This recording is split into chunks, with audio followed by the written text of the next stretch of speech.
Hello everyone, it's me again, and I'm here with today's video, which is, what if DreamWorks made a Spider-Man movie? This is kind of like my what if Batman had show like the spectacular Spider-Man video, but a little differently. Rather than being a show, it's about a movie. Let's begin, shall we? So, obviously, after Spider-Man 3's not so good reception, Sony gives up the rights to Spider-Man.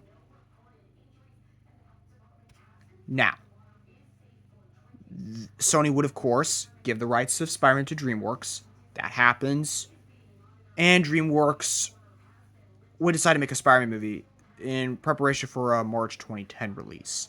Yes, I'm going off of How to Train Your Dragon, because I think it fits Spider-Man perfectly. Like Hiccup's coming-of-age story, to me, fits Spider-Man perfectly. But I'm getting a little off topic. So the first movie would be The Amazing Spider-Man. I think Andrew Garfield could have still played Spider-Man. I think he could have still played Spider-Man in this movie. Obviously, Spider-Man would have had to be in college due to this. It would be hard to cast him as a teenage Spider-Man, like a Spider-Man that's in high school, you know. Honestly, Andrew Spider-Man should have just been in college, not high school. When you look at Andrew Garfield's age, he was born in 1983, which meant Spider-Man being in high school with Andrew Garfield's age. That's unrealistic, but let's move on. Now, with Spider-Man as our counterpart to Hiccup, we can skip his origin story. It can just be recapped at the prologue. That's it. He's been Spider-Man for like a little bit. He's just starting out as Spider-Man. Like, he got bitten during his senior year of high school. And so he's just starting. Now, what about who would be Astrid and all the others? Astrid, this was tricky. I'm going to say Gwen Stacy. I know some of you would say, what about Mary Jane? She would be like Peter's love interest in this film. She doesn't return afterwards, because Gwen would be the love interest going forward. I think Emma Stone could have still played Gwen Stacy. For Snout, I would say Flash Thompson, because he's kind of like a... Nah, that would be Harry for Snoutlout, because he and Hiccup were cousins, even though they never said that in the movies, which, yeah, I don't get it. I think Dane DeHaan could have still played Harry. Norman Osborn would also appear. I think Chris Cooper could have still played him, but he wouldn't be the Green Goblin in this movie quite yet. For Rough Nut, Tough Nut, I would say Liz Allen. No, that would be Tough Nut for Liz. Rough Nut, I would say Flash Thompson, because they're kind of like the jerks. They're kind of jerks. Well, they start off jerky, but still. Even though Rough Nut was nowhere as big of a bully as Flash, but still. I think the actor who played Flash in the Amazing Spider-Man movies could have still played him. Fish Legs, I could definitely see Kenny Khan play him. In terms of stoic, I thought Uncle Ben, but I would say Aunt May. I think Sally Field could have still played Aunt May. Uncle Ben, who would only appear in the flashbacks, I think could have still been played by Michael Sheen. No, Martin Sheen. Michael Sheen's Charlie Sheen's father. It's Michael Sheen, the father of Charlie Sheen. Just keep it together. Why do I keep getting the names mixed up? In terms of Globber, I would definitely say J. Jonah Jameson would be perfect. And Captain Stacy would also appear. I think Dennis Leary could have still played him. I'm splitting Globber into two characters. Captain Stacy and J. Jonah Jameson. For J. Jonah Jameson, I could possibly picture Stan Lee playing him because he wanted to play J. Jonah Jameson for a long time. If not, I could bring J.K. Simmons back. But because he was playing the Warden and Megamind at the time, it would have been tricky. So I would definitely cast Stan Lee. Now, who would be the villains? They would be Dr. Octopus and Rhino. In terms of Rhino, he would have the most screen time, but Octavius, he would become the villain we're all familiar with in the second half. As for Rhino, I think Paul Giamatti could have still played him. And I think Christoph Waltz could have played Dr. Octopus, since he was supposed to play Dr. Octopus had the Amazing Spider-Man series continue. According to Rinsler. Now, Peter would be date with MJ during the first half, but he begins to be with Gwen Stacy because Gwen Stacy would be his childhood friend. His childhood best friend. And Harry was also her childhood friend too. Gwen wouldn't appear till like late Act 1 at best. And at the end of Act 2, Octavius and Rhino team up, they kidnap Gwen. And so Peter decides to become the hero he's meant to be, saves Gwen, defeats Rhino and Octavius. And so, what else? At the end, Peter and MJ break up because he's not cruel about it. He just tells MJ, "I'm sorry, MJ, but I had someone else. She was a childhood friend of mine. Her name was Gwen Stacy." MJ didn't understands Peter and, decides not to be with Peter anymore. And so begins his relationship with Gwen Stacy. And the movie, of course, would end with one final swing. Now, 24 years later, we would get The Amazing Spider-Man 2. This would be a darker movie. The first movie would be more of a... not so of a dark film, but still serious. But this would be more of a darker film. Because in this movie, he gets the black suit. And of course, we would get to meet a new parent figure for Spider-Man. This would be Richard Parker, who I could see being played by Matthew Broderick, or maybe Tobey Maguire. And because he did play because he was the original Spider-Man. Richard Parker was played by the spectacular Spider-Man himself, Josh Keaton. And so I could see Kirsten Dunst or Sarah Jessica Parker as Mary and how she died. And Aunt May would be killed off in like the second half. And this would motivate Spider-Man to give up the black suit. In terms of the villains, Chris Cooper's Norman Osborn would become the Green Goblin. And he would be done the same way he was created in the Spectacular Spider-Man. Chris Cooper would voice Norman, but Green Goblin would be played by someone else. I could bring Willem Dafoe back, but in order for this new Green Goblin, this would be Michael Brandon, who played Diesel and the narrator in Thomas and Friends. I think he would fit Green Goblin perfectly. Now, if you're going to say, you're adapting the death of Gwen Stacy? Before I get there, secondary villains would be Kraven the Hunter, who I could definitely see being played by Gerard Butler. Rhino returns as a side villain.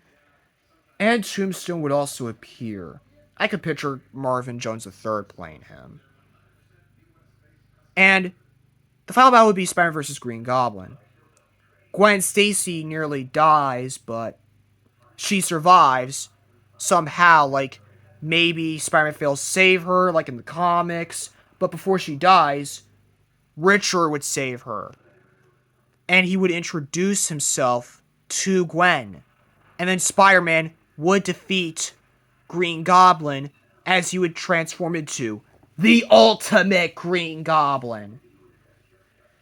The fight is epic and intense, but he manages to stop Norman in the end.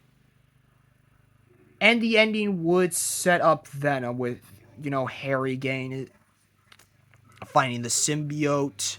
And so he becomes Venom at the end.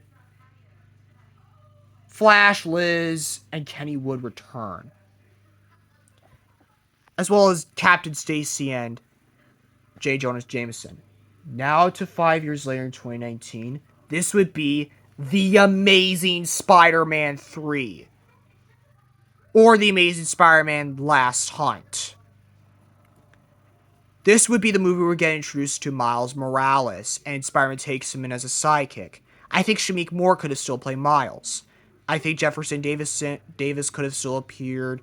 I think Brian Tyree Henry could have still played him. Rio Morales could have also still appeared. I think the actress who played her in the Spider-Verse films could have still played her. Obviously, Kraven the Hunter would be the villain. In the beginnings, Peter would have been fighting villains like Shocker, Scorpion, and Vulture.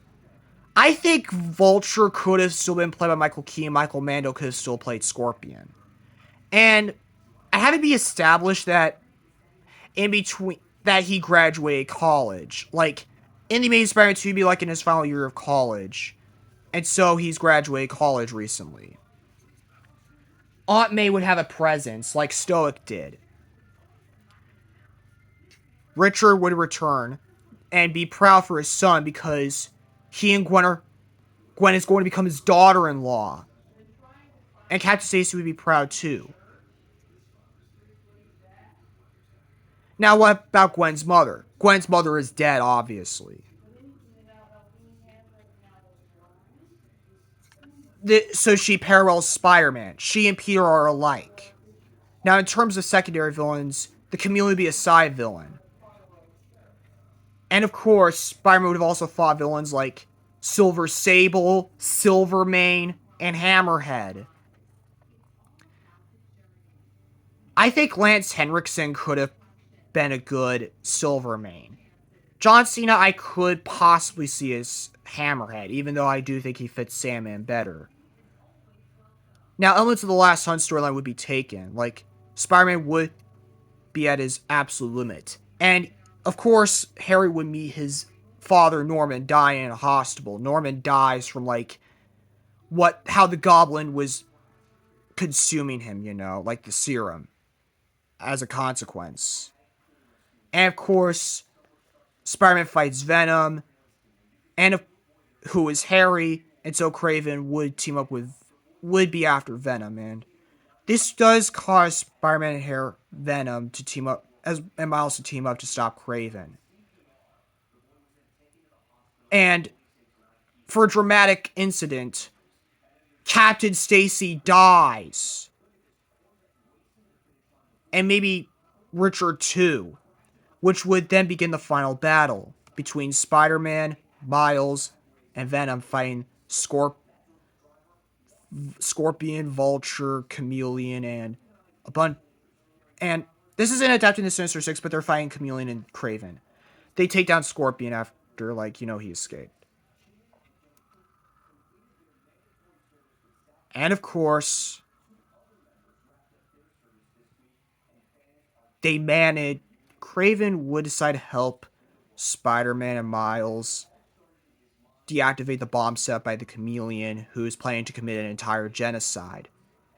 But however, Kraven sacrificed himself to allow Peter and Miles save Miles' parents.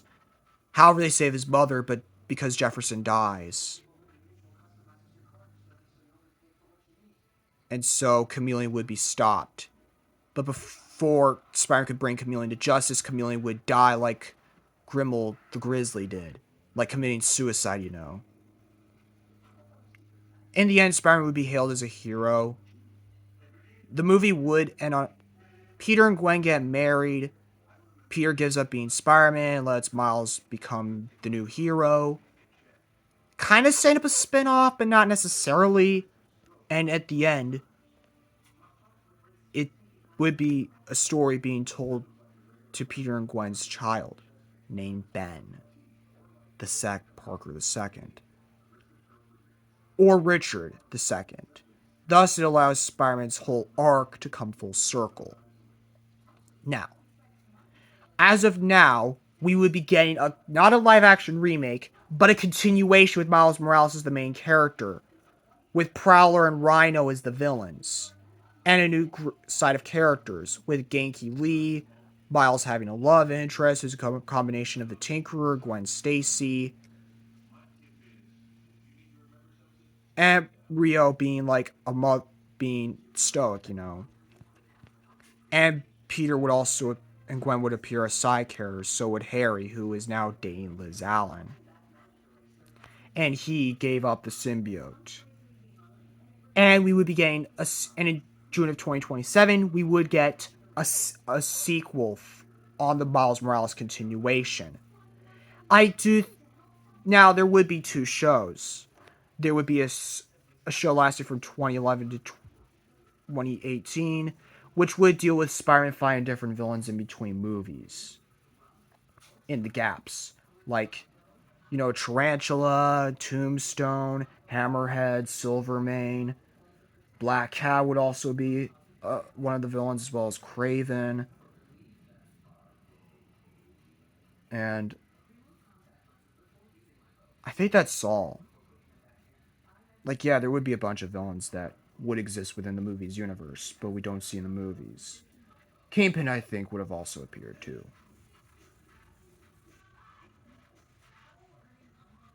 And Mr. Negative.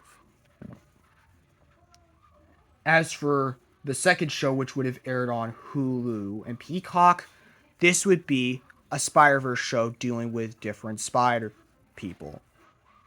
The first couple of seasons would deal with Spider-Man 2099, who I think could have still been played by Oscar Isaac, fighting the company Alchemax and their CEO, Tyler Stone. Mid-seasons would focus on Spider-Man Noir, who I think could have still been played by Nicolas Cage, dealing with 1930s versions of his villains, which would be set in 1930s version of the original trilogy.